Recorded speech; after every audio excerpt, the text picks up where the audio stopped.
Hello and welcome back to the channel. This is a two-part video on this incredible table build. This table boasts some really cool features like the cool shape for a table, exotic species, marquetry, some hidden in plain sight drawers, magnetic keys and latches, and much, much more.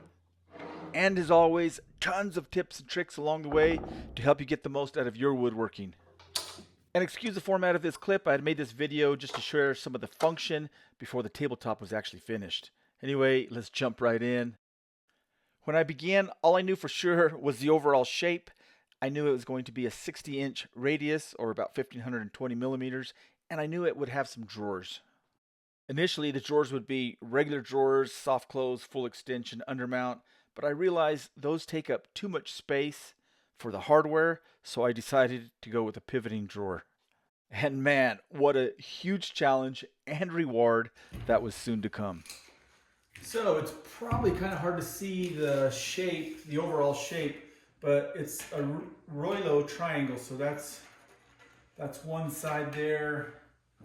Of course, this is the other side, like that, and then another one over here. And so these are the drawers, the pivoting drawers. And you can see there will be a slot in this piece here, and this would just simply pivot out.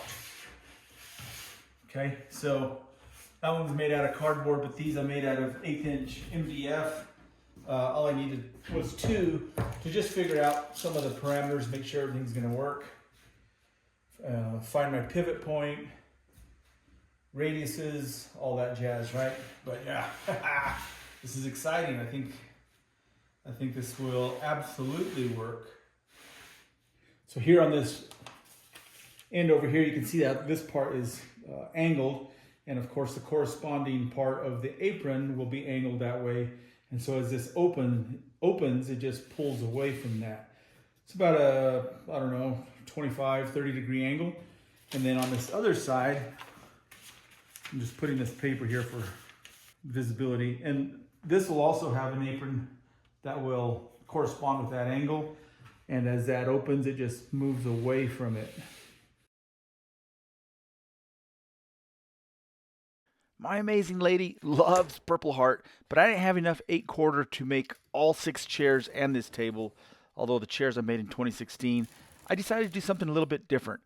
Instead of solid Purple Heart, I went with Purple Heart veneer. And this way I can laminate veneer all the way around some solid maple legs and then chamfer the corners to expose just a bit of that corner.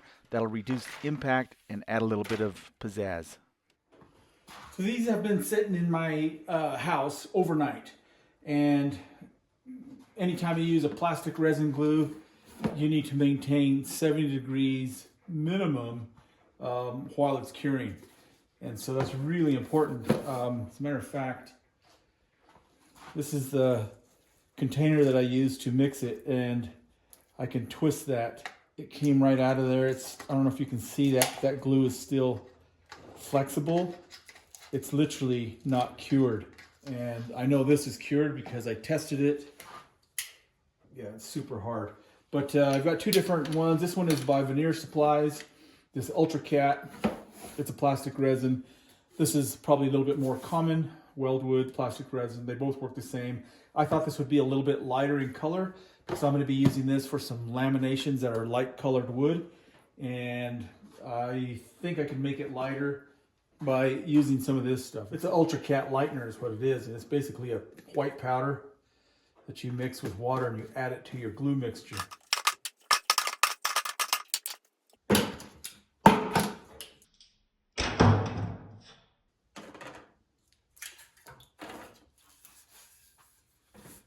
There we go, not too bad. Bonded good. Have just a little bit of bleed out, which is just perfect. I know I have a really good quality intimate bond. So I simply do 2 opposite faces and then rotate to do the other 2 faces, yeah? One thing to know about plastic resin glues is that they can benefit from a little bit of scuff. So, which is awesome for me because I like using a belt sander to flush things up. So I believe this is probably an 80 or 100 grit. Gives it a little bit of scuff and will help that glue bite into the material a little bit better, yeah.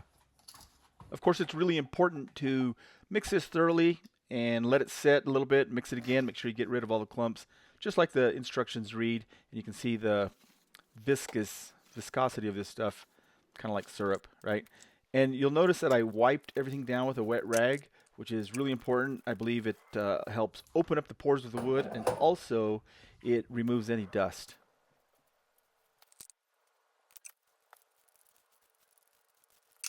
I sometimes get paranoid about having dry spots, so I double check with a low raking light. This table will match a set of 6 chairs that I made in 2016. And it's kind of funny, my beautiful lady has been threatening to go buy a table if I didn't get this thing made, so it kind of lit a fire under me to get going. Because, come on, how could I buy a piece of furniture, right? That just wouldn't make sense.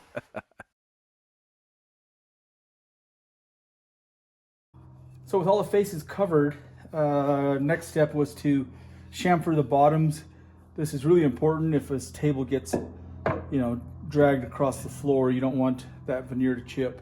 And speaking of veneer, this was routed flush, but I just want to get that all exactly flush because there's a little bit of glue and everything, because I don't want that to catch. Veneer is really vulnerable until all the steps have been processed. So what I want to show you here is one thing that I like doing is when I'm making curved components, and I make jigs and forms and they have specific curves. I try to utilize those again on a next build. If it's going to have a curve, I'll try to utilize a form or a jig that I've already created that radius for. Case in point, this here, just a block of wood with some hook and loop, or I guess maybe that's the hook and the sandpaper would be the loop, right? Boom. It's a perfect fit with a good match of the radius. I can put a piece of, I think this is 120, which, I'd call that a medium to rough, but really quickly it takes that veneer exactly flush, gets rid of any glue. And these are fantastic, easy to make. You can see I have all these different curves.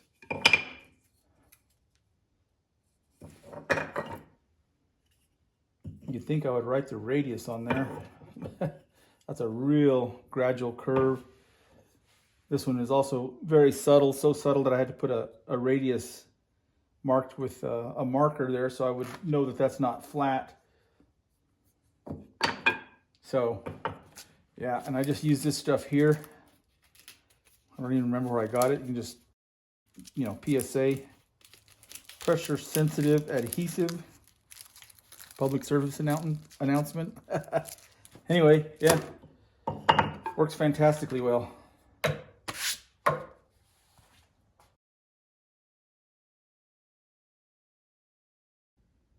Hello. So this form and these laminations spent about 6 hours in my vacuum bag at 70 degrees because of the type of glue I'm using.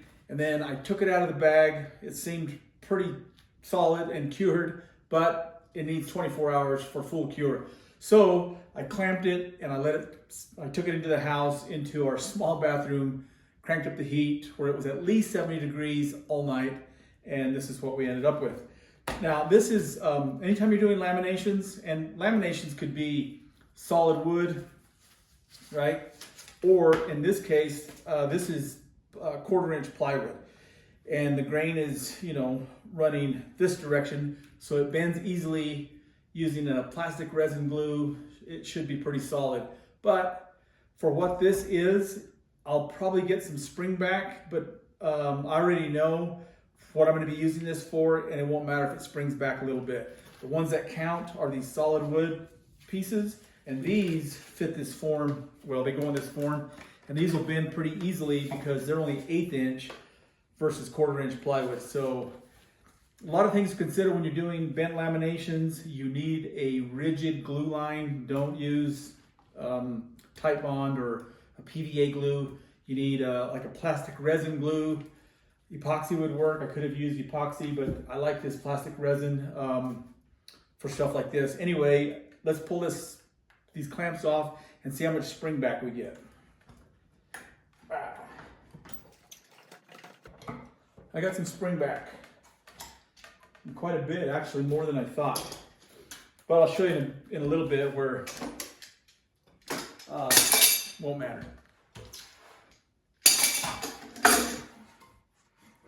That's gonna be awesome. Oh man, this is a 30-inch radius, 1/4-inch plywood, rigid glue, and quite a bit of spring back, but it won't matter.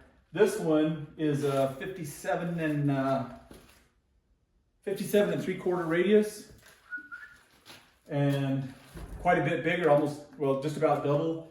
Also 1/4 inch. I won't have any spring back on that, and these actually count. And let me show you what these are going to be used for. All right, so this blue tape, very crude, but still effective. This is going to be where the piece that I just pulled out of the vacuum bag will go. It's, let's see, it's this radius here, 30-inch radius. So I'll have 3 pieces about 3-inch tall or something, and they'll go here just to support. It'll be part of this grid work framework for the torsion box. As you can see, the radius of the curves is somewhat arbitrary, and spring back doesn't always matter. So this is the set or flitch of veneers that will make up the front of the drawer boxes and also the apron. And these have been cut from a single board with a bandsaw, and then every other one flipped open like a book match.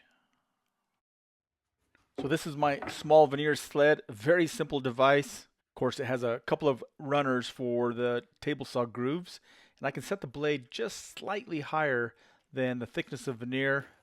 If I'm cutting several pieces at the same time, then I'll just make the blade protrude slightly proud of that. With a unifence, you can release the knobs and bring the fence back, or you could just simply clamp a block, right? And that'll be the guide for the length of these pieces. So here it looks like I'm cutting 2 at a time to cut the pieces to length, and I'll use the same sled to cut the edges as well, and this will create beautiful, perfect glue-ready seams. Pretty straightforward, and these Wenge seams will literally be invisible. Since the drawer fronts are curved, I realized I needed a top and bottom edging piece that will follow that curve, something close. And with 2 of these, I can get 3 pieces. I need a total of 6.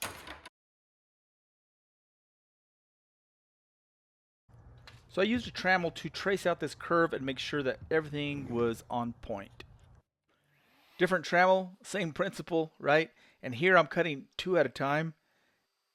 This will ensure that the top and bottom piece of this torsion box are going to be exactly the same. And I just need to make sure that I keep them in their same orientation. All right, good progress. So at this stage, I've got the 2 pieces of Baltic cut them at the same time, just kept everything clamped, right? So as you can see, I didn't cut all the way because each one of these pieces that's going to make up the skirt of the table, like a torsion box, is going to get wrapped with solid wood. And so I can cut this now by hand, jigsaw or whatever. And this solid wood, Purple Heart, thank you, Deanne.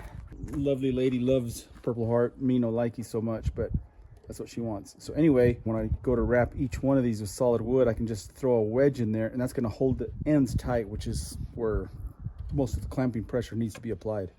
So that should work well. I still have the indexing holes.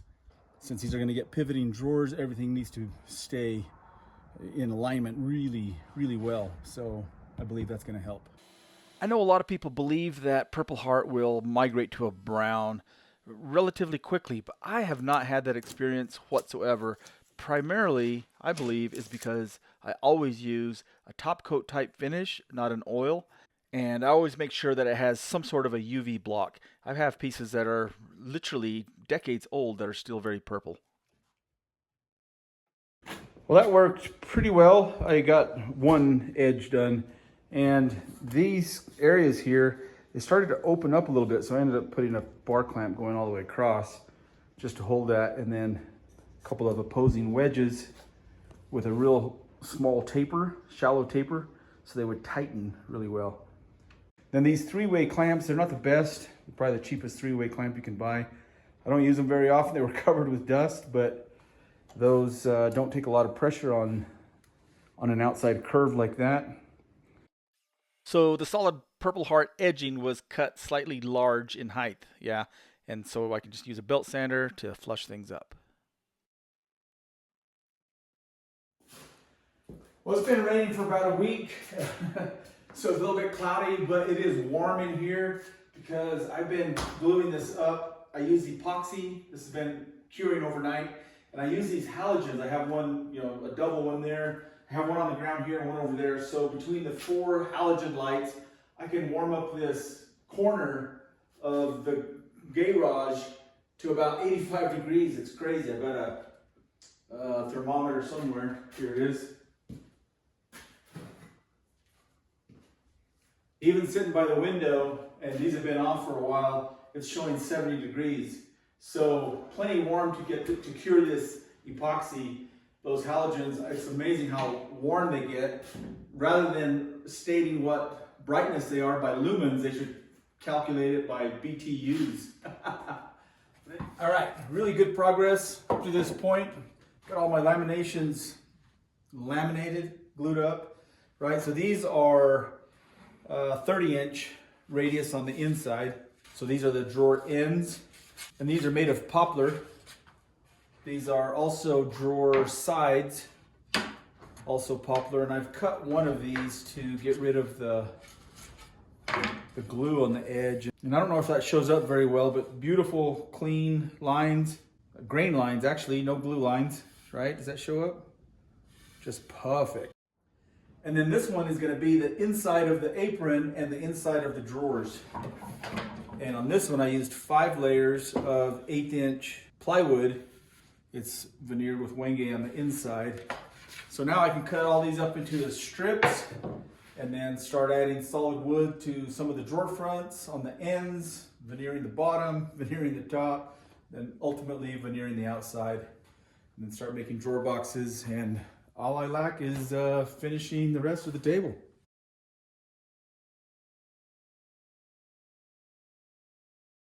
Torsion boxes are incredible. I'll leave a link in the description on how I made mine.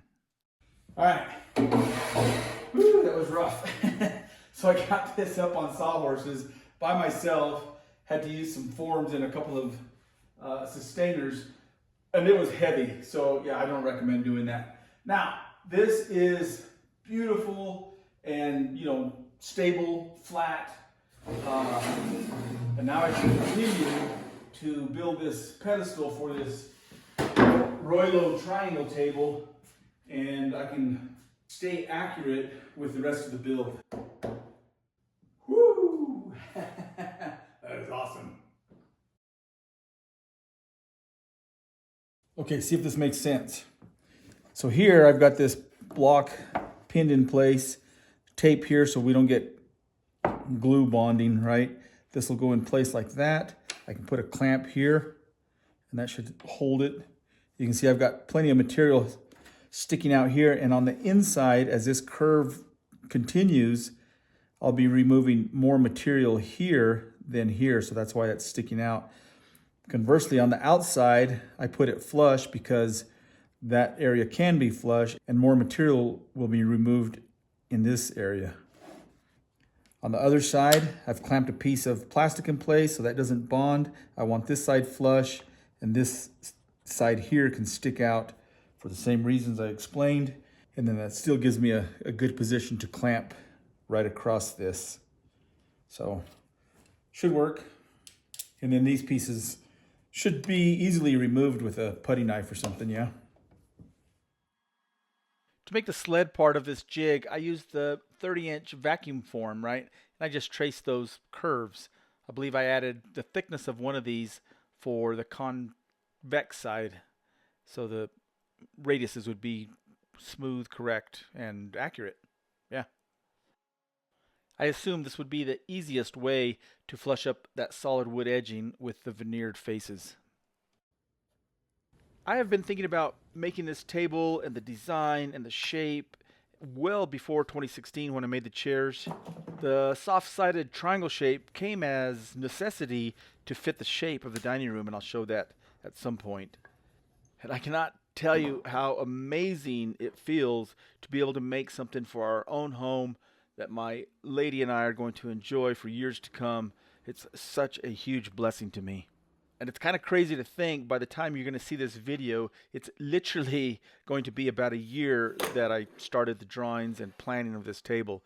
I just kept getting interrupted with all these other things I have to do. I'm constantly having to make new product, docks, and zero clearance inserts, etc.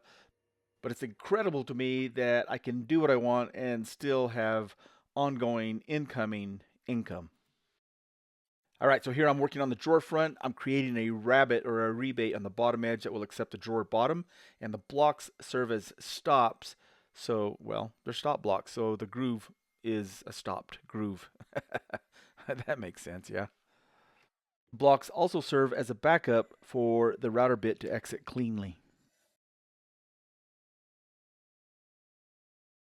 These old ugly dumbbells were in the garage when we moved in, and they've proven to be pretty handy. I'm out of breath because I just did a set of push-ups. Yeah, I'm a dork.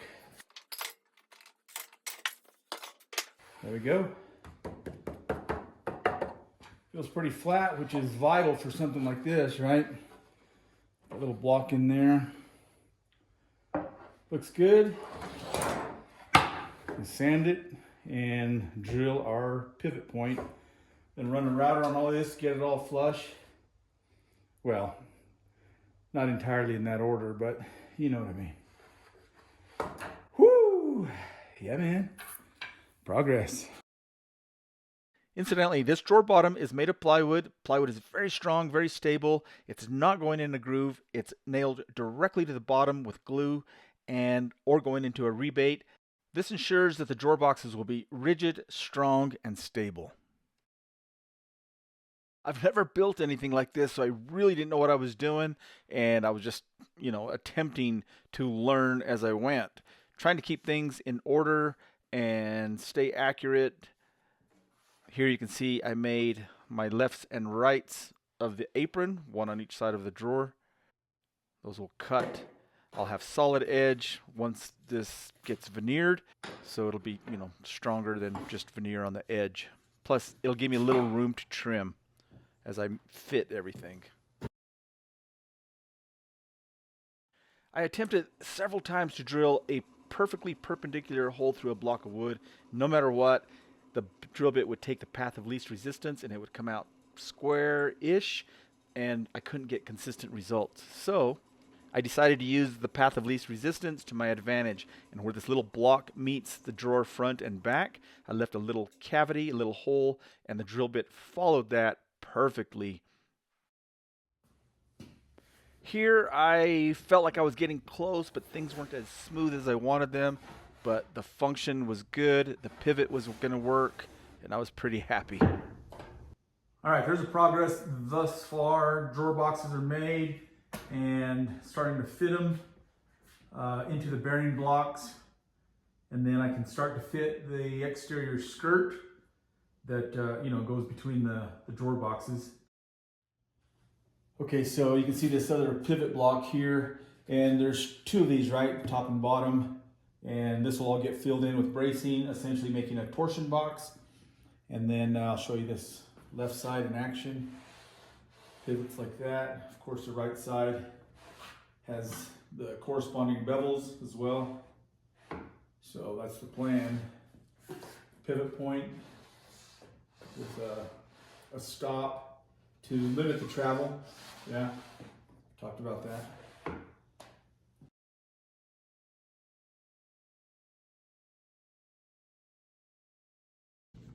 Hey, real quick, I wanted to show these bearing blocks. So these are what the pivot drawers pivot on. A couple of renditions. This is the first one I made, and I realized I needed the center closer to the edge, so I made another one. But they have this stepped hole, and I have these flanged bearings. I don't even remember where I got those from, but I already had those. And of course, those fit into those cavities. And then I used a 5mm hardened dowel that fits this exact. I used Loctite to put those in place, one top and bottom, and had these beautiful, strong pivots. Oh, I almost forgot. Then I use these black nylon washers. These are like a 5mm, and they fit this perfectly. And the thickness or thinness of these are, I believe these were like 45 thou thick, or 1.1mm if I remember right. And that is the space between the drawer front and the top and bottom of the apron. So pretty minimal, but I could put that on top of the bearing once it was in place on the bearing block. And these I had to press these on because they were that's an interference fit. So yeah.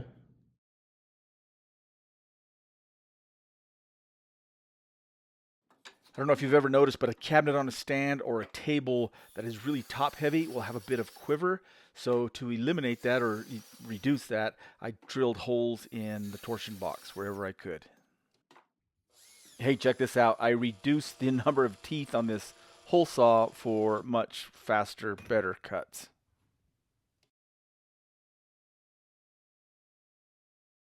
At this point, I am attaching the drawer fronts to the drawer boxes, and I can cut the veneer that will face the drawer fronts and the aprons.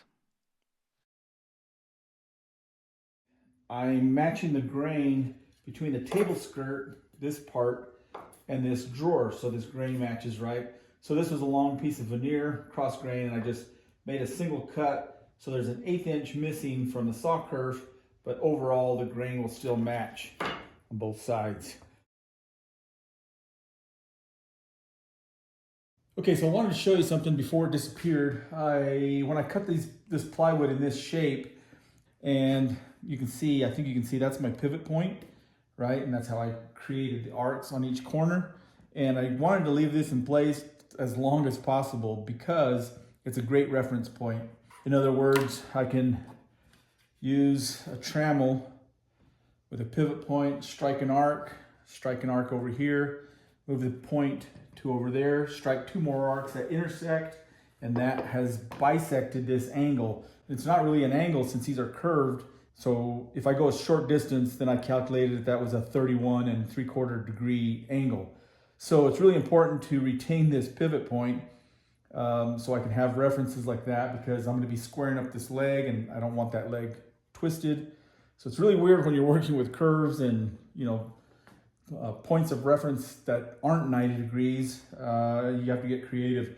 I could have come up with some sort of geometry to create a new reference point, but this way just made it easy to create those intersecting arcs, then lining up a straight edge to bisect those 2 curved arcs. Make sense? All right, so here is where I'm at. So when I first cut this top and bottom section, I used the shaper origin to cut some reference holes, right? The placement of the holes wasn't critical, but the fact that I needed to line up this piece with this one simultaneously sandwiched together to cut, all 3 radiuses at the same time, then separate them, and I knew I could put them back using these reference points with these bolts. And these are 5/16, but 5/16 is 0.3125. These are actually under 308 thousandths. But with the shaper origin, I was able to cut those holes. And not only are they perpendicular through the surface, they're also the size I needed, because 5/16 drill bit would have been too big and hard to make a round hole with a drill. I know that sounds funny, but it's true. Look it up. Anyway, at this point, I'm fitting the apron with the drawer front, and I'm using these longer bolts with all this shoulder incorporating into those through holes, those reference holes that I had made earlier, and that's working perfectly. And now I can get this material consistent with this drawer front and apron. So I want it to stick out about eighth inch, 3.5 millimeters or something. And so I'm going to put some material here, and then I can use a flush cut bit to, route top and bottom and get this consistent reveal. and then I'll just, ease this edge. It'll look like a little bead.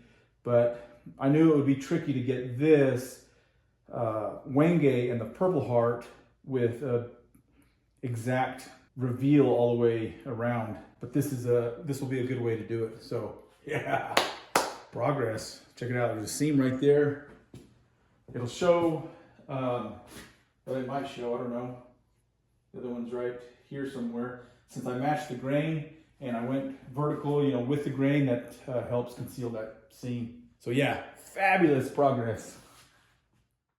I was able to quickly make a template with the Shaper Origin and then cut all these holes 2 layers at a time. This will help to lighten things, and I believe it was totally worth it. Anyway, come back and join me for part 2. It's gonna be awesome.